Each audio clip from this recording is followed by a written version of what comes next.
Hello, good morning.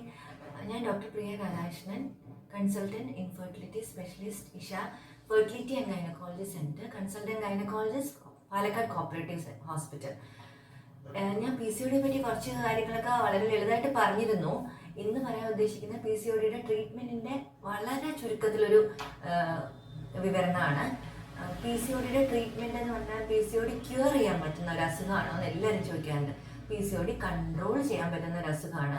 അതായത് നമ്മൾ diabetes, പ്രമേഹമൊക്കെ നമ്മൾ കൺട്രോൾ ചെയ്തു എന്നല്ലേ പറയുക. അതുപോലെയാണ് പി സി ഒ ഡിയും ഏകദേശം കൺട്രോൾ ചെയ്യാൻ പറ്റുന്ന ഒരു അസുഖമാണ്. അല്ലാതെ പൂർണ്ണമായും ഭേദപ്പെടുത്തി എടുക്കുന്ന അസുഖമല്ല. അതുകൊണ്ട് തന്നെ അതൊരു ജീവിതശൈലി രോഗമാണ്. അപ്പോൾ എന്താ ചെയ്യേണ്ടത്? ജീവിതശൈലി രോഗങ്ങൾക്കൊക്കെ നമ്മൾ ചെയ്യുന്ന പോലെ തന്നെ ജീവിതചര്യകൾ കൺട്രോൾ ചെയ്യുക, നിയന്ത്രിക്കുക, അതാണ് വേണ്ടത്. അതിന് എന്തൊക്കെയാണ് വേണ്ടത്? ആഹാരത്തിലൊരു കൺട്രോൾ വേണം, നിയന്ത്രണം വേണം, എക്സസൈസ് റെഗുലറായി ചെയ്യുക. ഈ കാര്യങ്ങളാണ് ഏറ്റവും പ്രധാനം. അങ്ങനെ വരുമ്പോൾ തന്നെ അണ്ടവിസർജനം ഒരു നല്ല ശതമാനം ആൾക്കാർക്ക് സ്വാഭാവികമായി നടക്കും. അതായത് തടി, ഒബീസിറ്റി എന്ന് ഞാൻ പറഞ്ഞിരുന്നു നേരത്തെ. ഒബീസിറ്റി ഉള്ളവർക്കാണ് കൂടുതൽ പി സി ഒ ഡി കാണുന്നത്. മെലിഞ്ഞ ആൾക്കാർക്ക് വരാമെങ്കിലും. അപ്പോൾ ഒബീസിറ്റി കൺട്രോൾ ചെയ്യാൻ വേണ്ടി നമുക്ക് എന്താ ചെയ്യേണ്ടത്?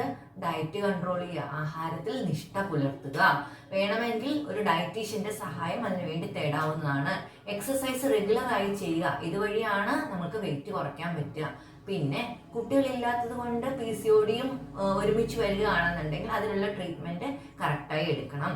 പീരീഡ് റെഗുലറൈസ് ചെയ്യാനായിട്ട് നമ്മൾ രണ്ട് രീതിയിൽ ഹോർമോൺ ട്രീറ്റ്മെന്റും കൊടുക്കും, കുട്ടികളാവാനുള്ള മരുന്നുകൾ, അണ്ടവിസർജനത്തിലുള്ള മരുന്നുകളും കൊടുക്കും. അപ്പോൾ അതേതാ വേണ്ടതെന്നുള്ളത് നിങ്ങളുടെ ഗൈനക്കോളജിസ്റ്റിനെ പറയാൻ പറ്റുള്ളൂ. നമുക്ക് ചെയ്യാൻ പറ്റുന്നത് എന്താണ്? ആഹാരവും കൺട്രോൾ ചെയ്യുക, എക്സസൈസ് ചെയ്യുക, വണ്ണം കുറയ്ക്കാനുള്ള ശ്രമം നടത്തുക. ഇതാണ് നമുക്ക് ചെയ്യാനുള്ളത്.